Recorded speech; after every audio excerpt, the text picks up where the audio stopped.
Héloïse Dormesson is the president and publisher of her own eponymous publishing house. Yeah, right. Based in Paris. Welcome to the Bibliophile. I'm very happy. Why do editors so often become publishers?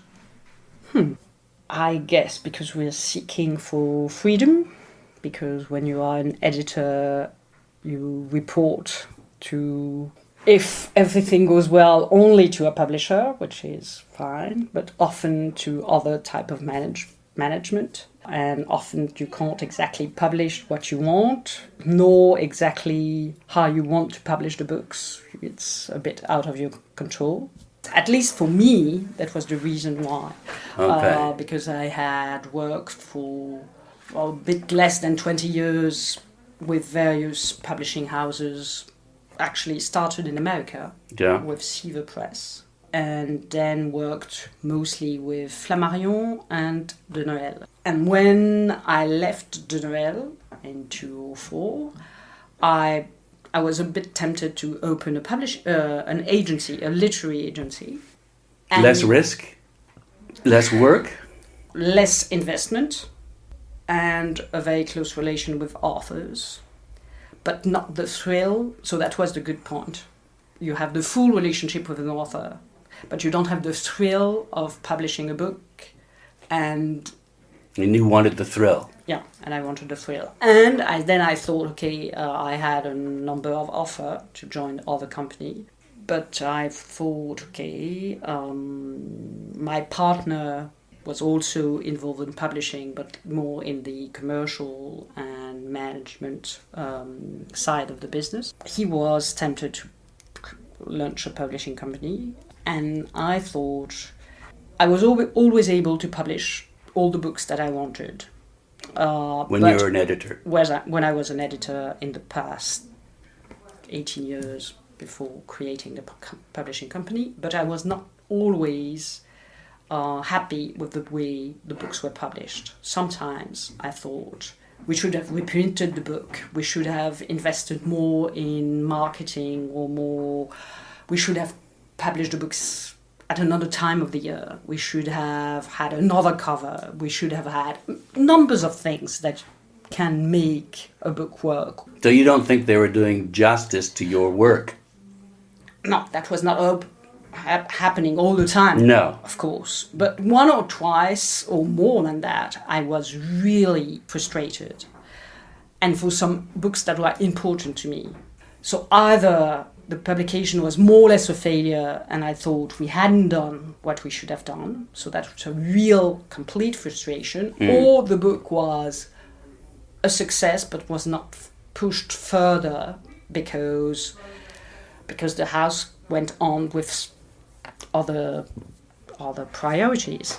Because they had so many titles. Exactly. Yeah. And because a list can push one list, this full list can be forgotten when you enter the spring list or things like that. Mm-hmm.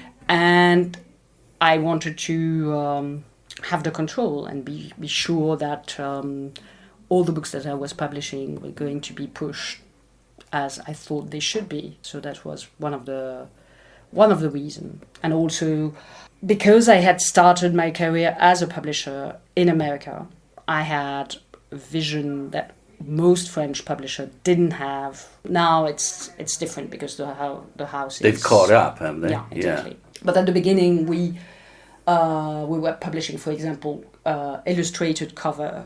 There's an art, there's a design or a photo and illustration on all the books, French, translated, all of our books, which is not that familiar in France. The tradition is to have very sober cover, especially for French fiction, with only lettering. Gallimard, Gallimard, Grasset, forever they were only publishing. Actually, you've seen the book Et moi je vis toujours. By your father. By my father.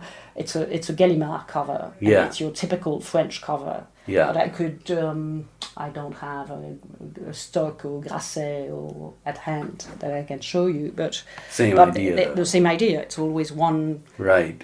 Funny, it took France so much longer to adopt beautiful, flamboyant, attractive covers. It's because for a long time the fame or the promotion of the book was less into marketing and more into reputation, the reputation of the publishing house, the reputation of the reviewers, right, and the media who were covering the book. They felt that the picture shouldn't have anything to do with making the decision to read that author. Whereas now, of course, it's much more than word of mouth. It's point of purchase. Exactly. The French market was less of a market. It was more a reader. We had readers and not customers. It was 20% customer, 80% readers, and now I think it's the reverse. Now the French have become also customer. I mean, they want to be sure that they will enjoy the book that they are buying. They don't take risk as they were before. They were sometimes buying books because they had heard about the book, because they knew the author and they knew the name of the author and wanted to discover the author and were ready to take the risk, had the time and the money to take the risk. But there's just the same kind of risk right now. All you've got is a pretty picture. No, but now there's the picture, but there's also the bookseller. I mean, there's a lot of things that needs to reassure you. The bestseller list, for example, saying... that just means lots of people like it. Doesn't mean it's good. It's not. I mean, it's good, but it means that you are more likely to like it because there are so many people. I mean, people think, I'm not saying that they're right, but I'm saying that the behavior... Herd behavior. Yeah, it's different. It has changed, and you have to be attracted to the book. And then read the flap copy and then be sure or think that it's going to appeal to you much more. I think people had more time before. Well, they had fewer distractions, let's put it that way. Yeah. You're competing with all the other noise out there. Exactly. But this is a very long answer to a quite simple story, to a simple question. It was a good it was an interesting answer, I thought. Hopefully people that are listening will think it was interesting. France has taken longer to embrace the literary agent than North America, certainly, and even England. Why is that? The first reason is the geography. I mean, when you are in America, where there are two countries where literary agent appeared, America and Spain. America is because if you lived in Missouri and you were a writer, most of the time your publisher was in New York.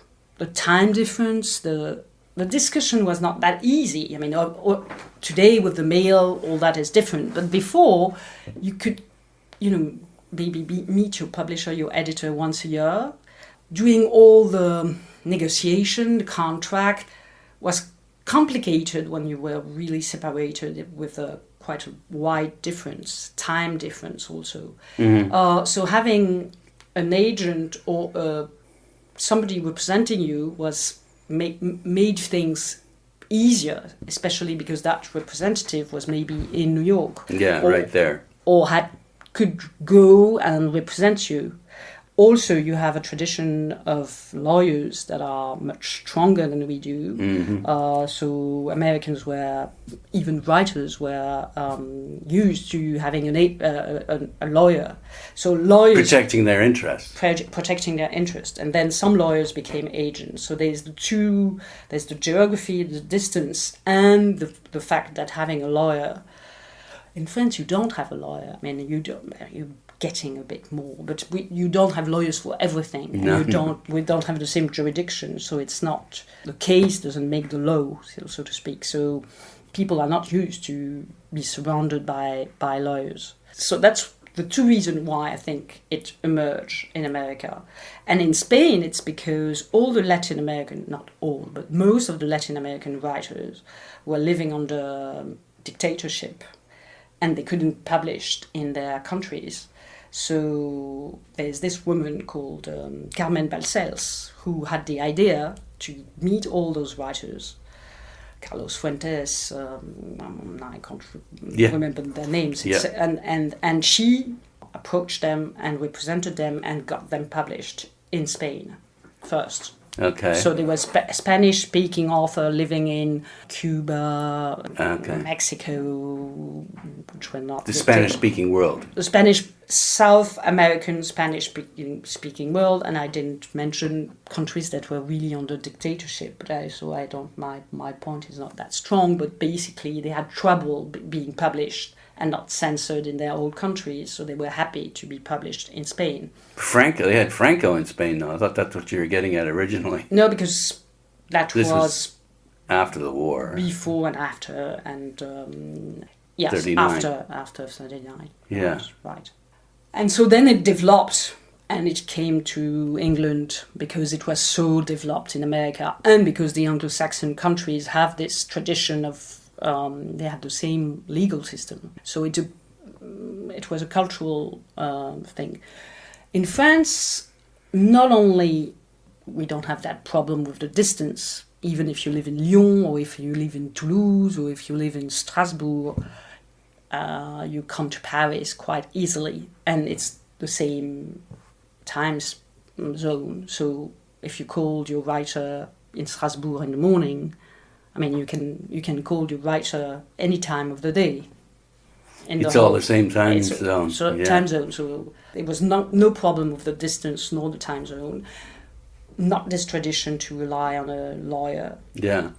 And for a long time, you had main French. It has changed that again, but for a long time, if you wanted literary prizes, which are a big deal in France, especially in the fall, you had no choice. You had to be published by Le Seuil, Gallimard, or Grasset. It was all fixed. Yeah.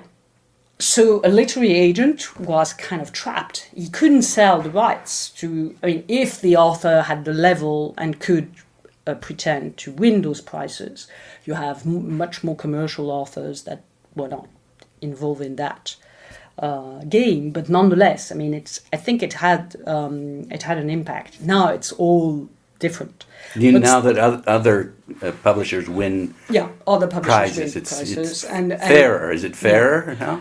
It's a bit more open. It's a bit more open. Have you been? You've won a award. You're published. Yeah, but not those main. Not the big ones. Not the big ones. It takes forever to be accepted and to be considered. They don't even care about the quality of the writing then. It's a complicated question to answer. They do care, but it's very endogenous. Yeah, I think I know what you mean. But they all know one another. Yeah, insidious maybe. Maybe insidious, not insidious, but. Anyway, so that was one of the reasons. I mean, with all those parameters, together, and still today we don't have. I don't want them to hear me, but I don't think that we have very good literary agents in France. You still don't have a real, full-fledged agent in France. You have some agents in France who can very well negotiate the contract, who are very good in negotiating, in getting their clients huge advance. Yes. But once it's done, they don't care about when the author is published, how the author is published. They don't edit the manuscript. Well, yes, they do. That's what they love to do. A lot of them do. Not the French. The one I'm thinking of, he is very good at negotiating, but that's... Who's that? I won't tell you. Okay. Then there's another agent in France who's very good at selling the rights. She knows very well the translation, the foreign world, the English world, so she's capable of selling the English rights or the Swedish, Spanish rights. So she's very good. Yeah. But she doesn't know the French publishing industry that well. So she's not that good at editing literary manuscript. Nor does she really care about literary, I think, which is not so relevant because in all countries you have literary agents. I mean, very literary agents, and you have commercial literary agents, and you have genre literary agents. I mean, you can be a very good agent and only publish noir or thrillers, or mostly not publish, represent. Yeah. So it's not because you're not very literary that you're not a good agent, but in North America and England, one of the so-called benefits of having a literary agent is that, yes, you work on editing your manuscript, well, that's because the publishers are inundated with stuff, and now apparently they only kind of go forward typically if you are represented by an agent. Sure, and also there are less editors at the publishers in North America and England. Also because of that process. Because they can rely upon the quality of the stuff that the literary agent sends to them. Yeah. We don't have, I mean, there are very few, there are one or two, but there are very few who are editing the text. And you certainly don't have somebody who knows contracts, knows how to negotiate, knows how to edit, knows the market. Yeah, that wide range of... Yeah. So you don't have an agent who has it all. You might have an agent who's very pleasant and knows how to deal with authors and can edit, but is not good with legal matters and with negotiation, and not that good with selling foreign rights. Some who are very good with selling foreign rights. Some who you see what I mean? Yeah, that's not kind of a one-stop shop. Yeah, no, not yet. There's a growing interest in it, and it's a growing field. It's a growing field in some level, but I'm surprised. I think it could be much. When you see Germany, they were not that big agency in Germany, especially not with German authors. I mean, they were a big agency representing Americans and English. Mm-hmm. Publisher or agency, but they were not representing German authors. In the past 20 years, a lot of publishers or editors have become agents, and now they have most of the very famous German authors are represented by agents. Well, here's a reason why the authors should deal with a literary agent, and that is they get a much larger percentage of film rights if they go with a literary agent than if they go directly with the publishing house. Yeah, but it's better to get some percentage than no percentage. You see, for example, in France, none of those agents, and maybe you might find one, but none of the very famous agents that everyone is going to quote, none were editors before. So they have no experience in editing, and they have never worked with authors in a publishing house. They have never dealt with the sales force. They have never dealt with the art department. They have never dealt with the publicity department. They have never dealt with the marketing department. So they don't know the full range of activities. Yeah, that still doesn't deny the fact, though, that if I'm an author. And I decide, okay, I'm gonna deal with a publisher directly for the novel itself, but I'm gonna keep all the other rights, translation and film rights, and I'm gonna get 80% if I deal with a literary agent, and only 50% if I deal with the publishing house. Granted, it's a no-brainer. Granted, but do you prefer to have 50% of a deal and 80% of a no deal? Because those agents, except for one, they're not good in selling foreign rights or film rights. So they're not equipped. In France, it's not efficient. Or it's efficient in one. There's one who is very good with foreign rights, right? But she's not that good with editing. I see. And she doesn't know the French market that well. For example, I don't think she ever offered a book to me. Right. Well, I'm sure she must have authors that could appeal to me. Yeah, and you'd think she'd try and spread it around and get as much... from my point of view, and I am used to, I've worked nearly all my life with agents. You have? And yeah. With American agents. American agents. And when you buy foreign rights, you buy them through agents. Yeah. So I don't resent agent at all. No, I was going to get to that. There seems to be a resentment on the part of publishers against this middleman. Yeah. I don't want them taking any... Yeah, because the French don't realize what is a good agent. A good agent is an ally.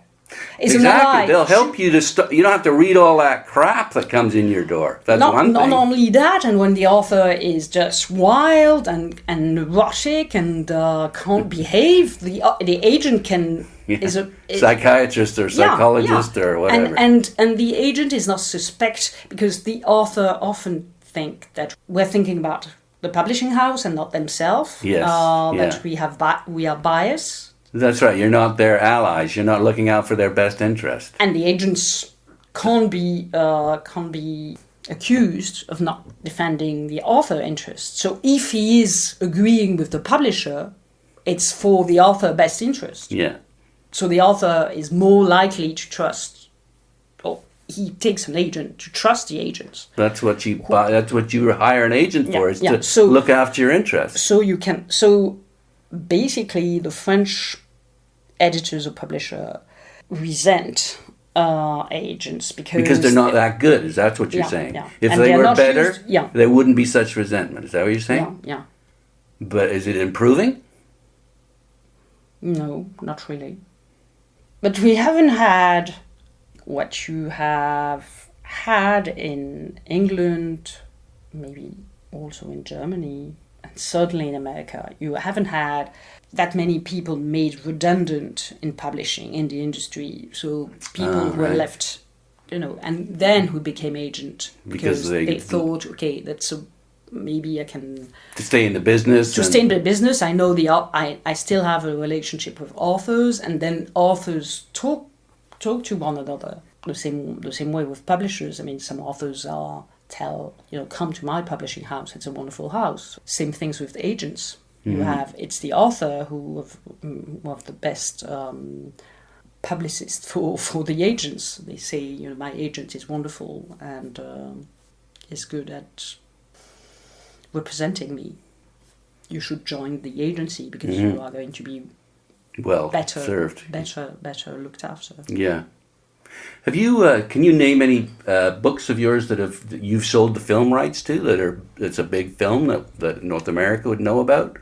Sure, because one of the claims to fame of the publishing house is an author whose name, if I pronounce it the French way, you might not recognize. It's called Tatiana de René, but the Americans pronounce Tatiana de Rosny. Right.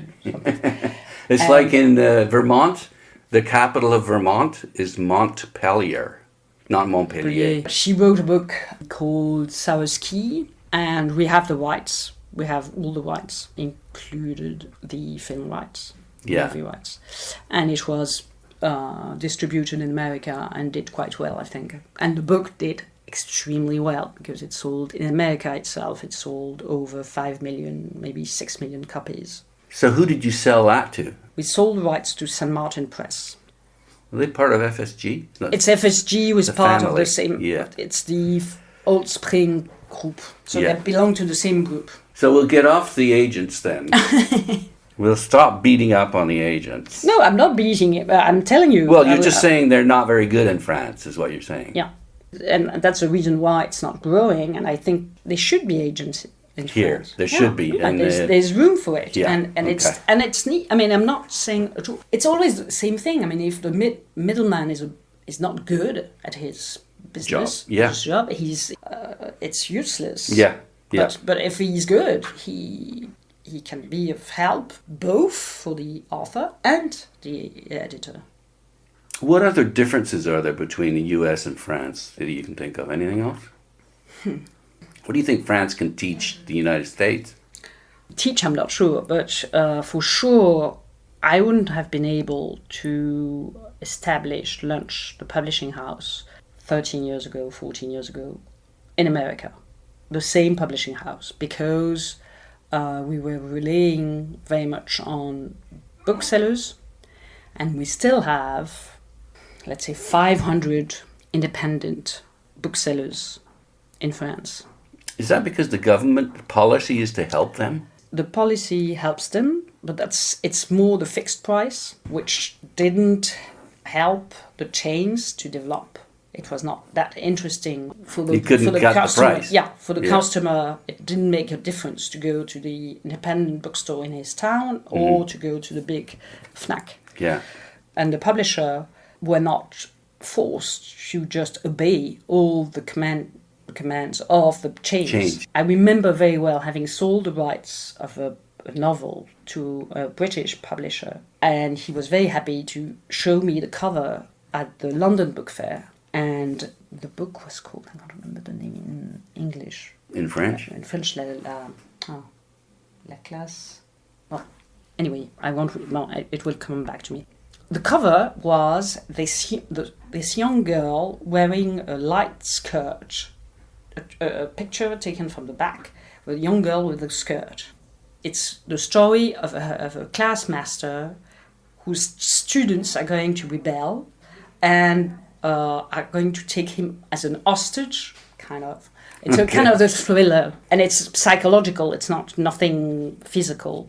By the end of the book, the class master is going to commit suicide. So it's going to be really real. It's very dense and intense. Nothing, like young girl with a skirt where you see her legs, and it's a kind of sexy cover of a comic. Misrepresenting the novel. And I thought, so he saw my face and he said, "Yes, I know. This was imposed to us by." One of the supermarkets or one of the chains? No, the chains, the big chain, the English. Waterstones? Waterstones said to us, if you take that picture, we're going to order 4,000 copies. If you take the picture you want to take, we will take 400 copies. Jeez. That's terrible. And it happens all the time. It's taking what we talked about at the beginning to the extreme, though. Yeah. Isn't it? It is taking it to the extreme. Plus, the big chains. They can also say to you, "Okay, we will order 4,000 copies, but you need to reduce. I mean, to get us better retail price. Yeah. Cut the price." So you've survived because of the government policy. It's more the fixed price. Well, that's what I mean, though. That's government policy. Yeah. But it's not a support. I mean, it's a law that's supporting, but it's not money. It's not a subsidy. It's not a subsidy. It's just a law. It's just a law. Yeah, but it is really protecting. It has been protecting us for sure. They had that in England, but the net book cost or whatever it was called. But they didn't keep it though. No, because whenever you are in a very liberal system. You get that wrong idea that the customer is protected by the market, and by it's the not. Market, but it's not because we are in a very odd profession. It's an industry, but it's an art, craftsmanship. Yeah. It's really the three things. So you can't apply the industry law on the publishing industry. It's a cultural industry. Yes, I think France sees that more than any other country in the world. Yeah.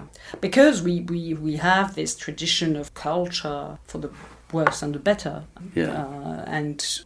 But it's true with the opera, with the painters, it's true on different levels, and it's true also that the government is concerned with booksellers. And and protecting them and doing as much as they can. Yeah, well, it's a beautiful part of a city, isn't it? And mayors all over France. I mean, not all of them, of course. You can't say that all the French mayors are concerned in protecting their booksellers.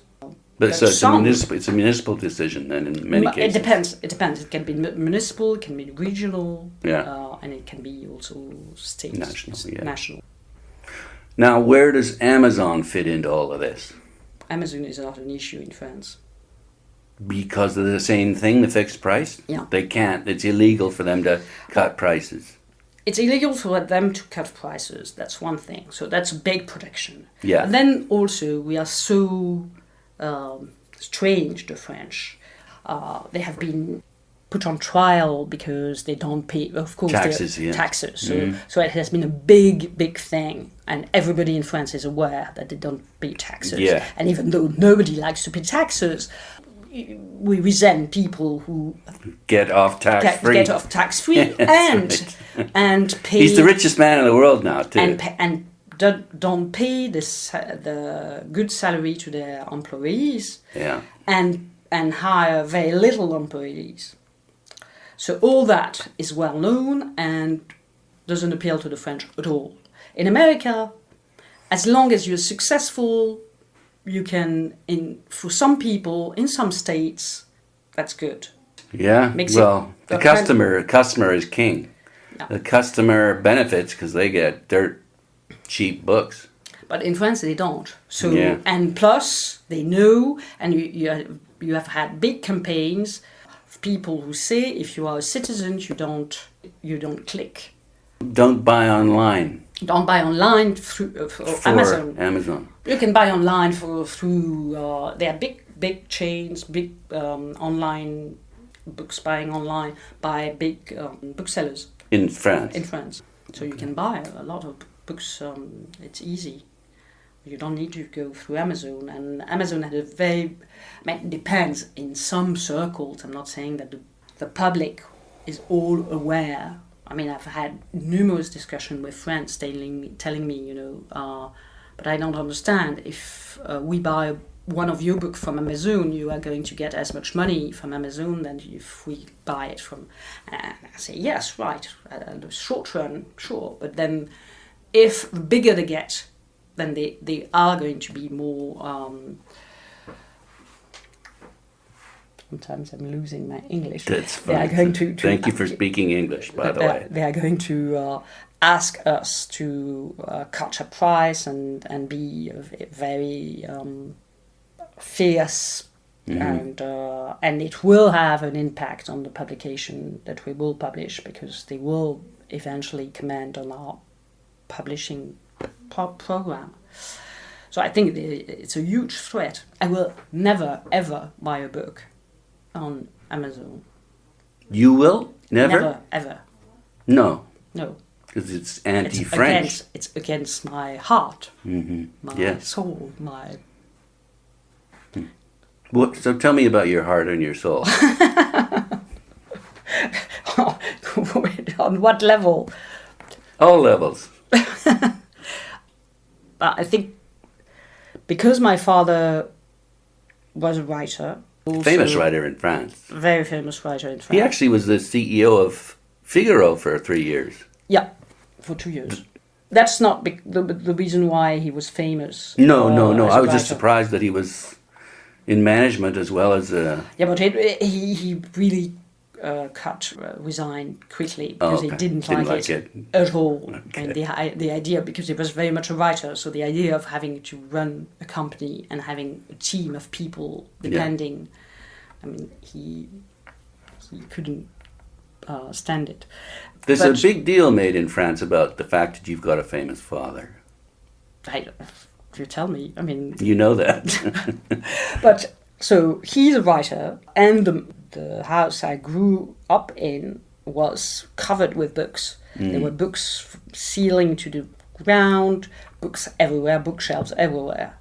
And I loved books. I mean, like you, before we started the interview, you said that you were building a cabin, hiding. I'm not sure what I was doing. I can't remember. I just know hiding. He found me underneath a huge pile. Yeah, I was not hiding myself underneath books, but I was constantly sneaking, opening, and I started reading books at random in that library. And of course, I was reading books that I couldn't. It was not on my level at all. But I remember very well deciphering words and being totally taken, even if it was not making sense. And I remember the smell of the books and the object, just the object, and opening a book had an enormous appeal. It was one of my really, I enjoyed that tremendously. And I first was very much able to remember where the books were and which books were on which shelf. Just that was a game for me. So you put them back where they belonged? Yeah, sure. I didn't do that, I don't think. And as the years went by, bookshelves became the walls of my life. They were like the bones of my life. And I'm not at all at ease if I'm with friends and if I go for dinner at a place and there's no book, that's fine. I can survive. But in my own apartment, the bookshelves are the furnitures. I need a bed, a bathroom, a kitchen, and bookshelves. You'll buy a book before you buy food, then, is that right? Well, I won't starve, but I will. I mean, I am, and it's a thrill also to enter a bookstore still today. And I am not the type of publisher who calls to get sent free copies of some colleagues. I will always buy my books in bookstores. Well, if you say they're your, I don't say bread and butter, but they're my bread and butter. But also, it's a kick to just, walk around tables and just look and suddenly remember one title that I hadn't bought. What's your favorite bookstore? Do you have one? That's a tricky question too, because in Paris, my favorite bookstore, because the bookseller is absolutely great, is called Le Livre Écarlate, and it's in the 14th, and the guy is called Philippe Lecomte. Okay. But it's a small bookstore, and Philippe is exquisite. He's a dream of a bookseller. Livre Écarlate, because it's come from the thorn, la lettre écarlate. The scarlet letter? Yeah, the scarlet letter, so le livre écarlate, and not la lettre écarlate. Ah, isn't that nice? I was just in Salem. Oh. Anyway, visiting the House of the Seven Gables, yeah. But it's not a huge store, but in Paris you don't have that many huge stores. No. I love also the first independent bookseller in Bordeaux called Mola, which is like a church, like a cathedral. I mean, it's nearly a block. Was it once a cathedral? Or no, you're just calling it a cathedral? And it's called what? Marlot? Mola. M-O-L-L-A-T. Mola. It's huge. It's a block large. And it's a wonderful. All the booksellers are absolutely great. Give you very, very good advice. Yeah. It's a dream of a bookstore. And the other one, which is large, there's lots of light. It's quite elegant. The other one is in Toulouse, and it's called Ombre Blanche. And it's more erudite. It's a bit more snobbish. Okay, yeah. But do they look down their nose when you come in the door, or are you okay with that? Because I don't like booksellers who think they're something special and make you feel small. And there are. That's usually antiquarian, but still. The space is very special. So you enjoy being there. And there's also a coffee shop, which doesn't happen often in France. It's not at all the tradition. We don't have that. Because you've got so many coffee shops. Yeah.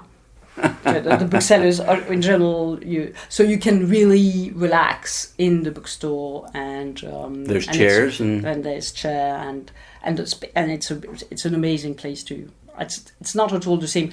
I think they also resemble the city they are in. Bordeaux is very bourgeois, very it's the city of Burgundy. They have a lot of money. Mm-hmm. So it's very elegant. And Toulouse is more intellectual. There's university there, I guess, that's well known. In Bordeaux too. Yeah. But I guess they look alike a bit. They look alike certainly like their owners. and they are the reflection of the city they are in too. Mm-hmm. That's the way a bookstore should be, isn't it? It's, sure. I know your time is precious, so I'll just wind down by, I want to stay with your father. You launched a prize in his name. Perhaps you could talk to me a bit about that. We were 12 people, 12 friends of his family and his chosen family, l'Académie Française. So there's 5 académiciens, Éric Orsena, Denis Laferrière. I mean, I won't tell you the names because it might not be relevant. And we all thought of what was going to be the aim or the focus of this prize. Yeah, because there's a lot of prizes out there. A lot, but like in America, like everywhere, you have small. We thought of contemporary books, but we thought, what different are we going to make? And then we said, okay, one thing, my father was a writer, but he was also a journalist. Jean d'Ormesson. He wrote a lot of reviews, but not just a review, of tribute to books. When he liked a book, whether it was contemporary or Homer, or Ronsard, or Socrates, or whatever. He wrote hundreds of columns, papers, reviews of books that he loved, and wanted to share with the readers and communicate the reason why he liked those books and what appeal it had and how books can change one's life, how books can make you grow, make you fly, enriching your life. Your life. So that was one of his motto, goal, writing and sharing his admiration. So championing books. So then we thought, okay, we are going to, all the 12 of us, going to pick one of our favorite books. And they don't need to be contemporary, they don't need to be French, they can be translated. We had no limits. So we all came up with one book that we all presented to the group. Then we all read those 12 books. Like a book club. And then reduced the list to 5 books and then voted for the best of those 5. Okay. And the idea was, because it was a very complicated choice, because all those 5 books were excellent. They were masterpieces, maybe difficult to... Were they contemporary or classics? No, They're all classics? One was written by an Italian author called Claudio Magris, called Danube. He's still alive, Claudio Magris, but all the others were dead. And there was one called Gerald Durrell. Ah, yes. I know Gerald Durrell. My grandfather met him on the island of Jersey. Oh, no, his brother. He met his brother on the island of Jersey. That's right. Gerald Durrell was... and was it the Alexandra Quartet? No, because that's the brother. He wrote the Corfu trilogy. So Gerald is the one that I think my grandfather met. Maybe. He had the zoo on Jersey. Exactly. So it's that book. It's My Family and Other Animals. And Other Animals. That's right. That was the most mischievous, probably, of the choices. The final list. But anyway, we thought, okay, it's neither of those books were. There was not one that was better than the 4 others. No, they're all. It's hard to say that one of the final 5 are better than the others.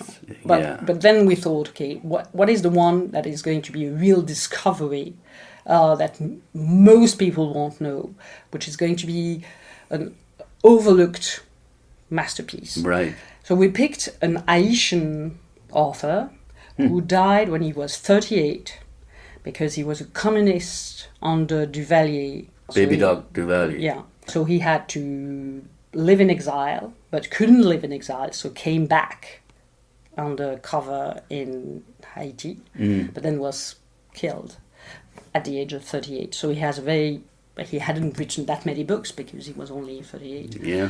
And he was assassinated, and of course he was not published in 80. He was only published 20 years ago or 30 years ago in France. So he has a reputation among really, really happy few, but he was not that famous.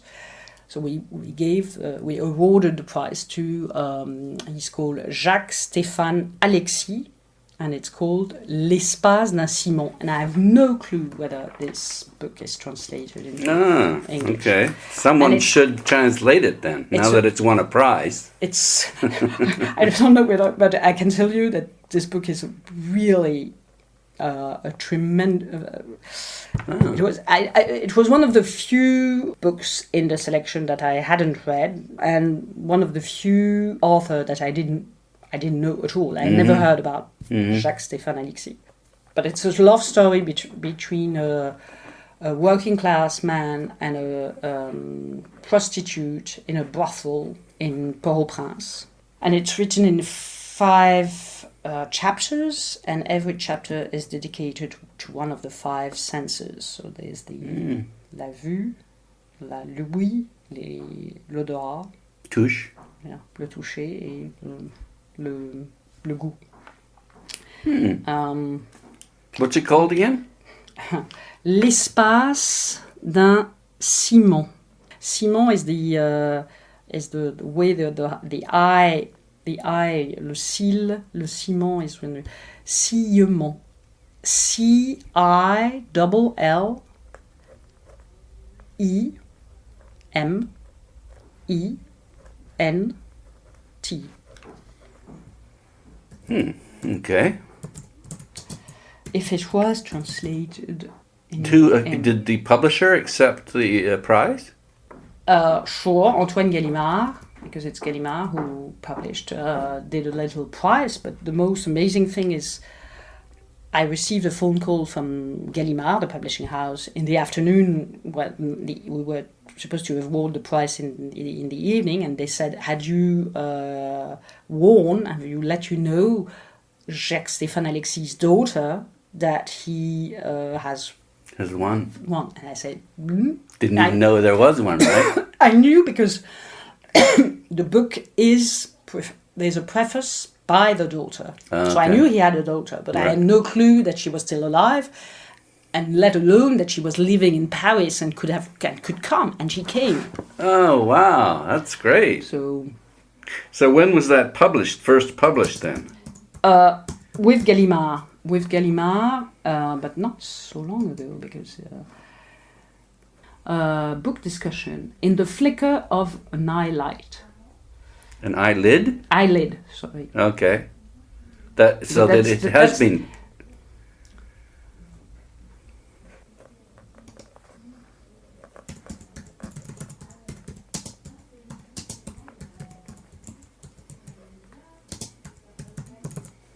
In his first novel, yeah. So it exists in English.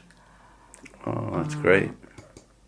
The publisher will be happy that in English, certainly, that it's just won your prize. Yeah, I don't know whether. That maybe they won't even know. Why do they quote Edwidge Danticat? I don't know, but. Because she's. Yeah, but is she Haitian? I think Haitian American, right? Yeah, she's Haitian American, but I don't see the link with her. But it might be something. Yes, she co-translated with Carol Coetzee. Oh, so it's probably got certainly got some profile then. And what's the name of the publisher again? University of Virginia Press. Virginia Press, okay. Yeah. And so just to clarify about, say, the mandate or purpose of this prize that you've named after your father, it's to bring attention to a deserving work that should be relaunched. Better known. Yeah. Right. Yeah, and this year we hadn't had, because it was the first time the prize was awarded. Yeah. We haven't had the time to fully organize everything as we would have if we had more time. But next year we will announce the finalists earlier so people can read them. So that people can read them, and booksellers can and publisher can have, last selection of the Jean d'Ormesson prize. So it will already be in bookstores, and since this prize is not, there's not money given to the author, because if the it's author probably dead, we are going to put the money into promotion of the book and the prize of the finalist, the 5 posters that will be accessed. Well, isn't that interesting? Because, what a publisher does is really tries to bring attention to work that's valuable. That's really what a publisher does, and that's what you're doing with... you can't really... once a publisher, always a publisher. Yeah. But I think there are 2 publishers or 2 editors in the jury who were editors of my father. Incidentally, before I forget, is there a book of all of these reviews that he's championing? We published some in that book called Odeur du Temps. Is it in English? No. He was translated before. Some of his novels were translated, but the critics... The English critics didn't go for him? He got a book... he had a book translated by the New York Review of Books not so long ago, 2 years ago, I think. Mm-hmm. But it was not a book of... Essays. We knew that... you see, I'm just bruising through the pages. Balzac, Proust, Sainte-Beuve, which is much less known. Some of the Chateaubriand. So those are probably in the old section, but some and the contemporary he wrote. Contemporaries he wrote about? Yeah, sure. Yeah. Gabriel Masnev, Bernard Franck. He wrote tributes, really, aren't they? Yeah, tributes. Yeah. Patrick Besson. And what's this book called? Odeur du Temps. Flavor of the time's flavor. Finally, then, your future. What legacy do you want to leave behind? Oh, gosh. Where are you now? What are you doing that you're proud of? And where would you like to go? It's more, I think I don't know anything else than this. Than being around books and interested and involved and committed. I could become an agent, but I will still be around authors and books, and I think what's complicated and was always complicated, and I don't think it's new. I think it has always been the case, is to get a book to be known by its and picked by its readers. And that's my big challenge, and it's the challenge of life, because there's no law. I mean, if we knew how to sell books, we would sell books. Mm-hmm. I'm not saying that we never sell books, because otherwise we go bankrupt, and all the publishers would. But it's often just luck. It's often just coincidence. Of course, sometimes it's because you've worked on it and you've got the reviews, the booksellers' attention, everything went together. Yeah. But the fact that we can't replicate... Everyone is unique. ...shows that there is not one... We all know that you need to have the bookseller's attention, the media coverage, the exposure... Word of mouth. The word of mouth. So we all know that. But then some books have very little reviews, very little bookseller's attention, only word of mouth. Some books have only the bookseller's attention. Some books at first you don't understand even why it's picking. Some books have it all, some books don't.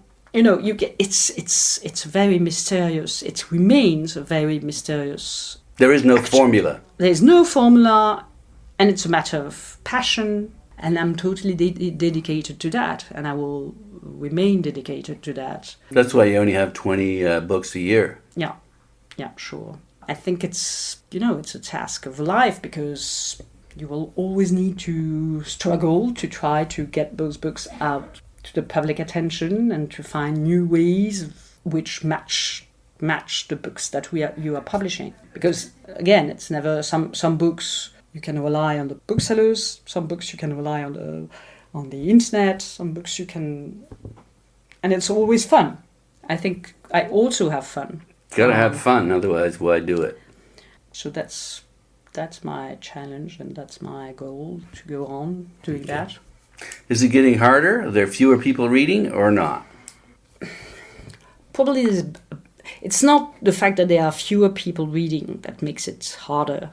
It's because most people are reading the same books, which makes it's more and more complicated to have books emerge, books by unknown authors. When you are a well-known author and you have the new book, that's one thing most professional publishers know how to do. If you have an author bestseller, you will make it a success. We know how to do. It's not so much of a risk for the publisher, and it's not so much of a risk for the reader, because they already know what... Exactly. Yeah. Exactly. And that you push, you do a lot of media with the author, you do advertisement on the radio. There are numbers of things that you can do, and if you do them, in general, it works. There's a formula for that. But for all the other books where there isn't this formula, and the authors are not well known and not known by the readers, that's complicated.